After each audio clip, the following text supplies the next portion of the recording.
रामचन्द्र पौडेललाई 1 नम्बरमा पक्राउ गर्नु पर्थ्यो। उनले लगायत यी नेताहरूले 10 अर्ब 41 करोड रुपियाँ स्वास्थ्य उपचार भनेर खर्च लिएको भ्रष्टाचार गरेको प्रमाणसहित मैले सर्वोच्च अदालतमा हालेको छु, म र अधिवक्ता राधिका चम्लागाई समेतले।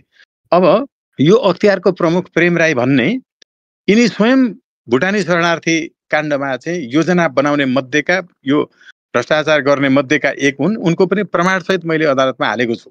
अब यी मान्छेहरू नै अहिले प्रधानमन्त्री सुशीला कार्कीसँग बसेर हामी भ्रष्टाचार अन्त्य गर्छौँ भन्दैछन्।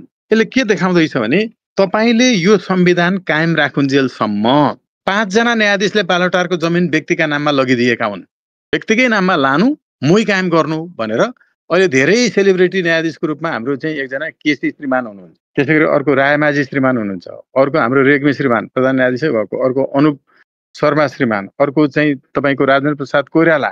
यी न्यायाधीशहरूले बालुटारको जमिन व्यक्तिका नाममा लगिदिएका हुन्। अख्तियारको त्यो पूर्व प्रमुख सूर्यनाथ उपाध्यायले तामेलीमा राखिदिएको। बालुटारको जमिन खाने मान्छे सर्वोच्चमा न्यायाधीश छन्, जिल्ला अदालतमा पनि न्यायाधीश छन्, त्यति बेलाको चाहिँ कानुन अधिकृत।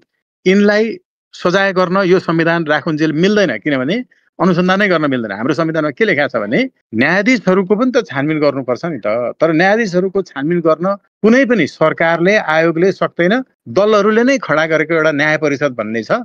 हो त्यो न्याय परिषदमा दलका प्रतिनिधिहरू बस्छन्। यो उपसभामुख सभामुख जे भने दलकै हुन्। यिनीहरूको अनुमति बिना कसैले न्यायाधीशलाई अनुसन्धानै गर्न सक्दैन भन्ने कुरो संविधानमा लेखा छ नि त। यसो भएको हुनाले हामीले संविधान यही कायम राखुन्जेल कुनै पनि हालतमा न भ्रष्टाचार तपाईको चाहिँ अन्त्य हुन्छ, न अघि मैले भने जनताले चाहेको कार्यकारी प्रधानमन्त्री चुन्ने हुन्छ, कुनै भाग पुरा हुँदैन।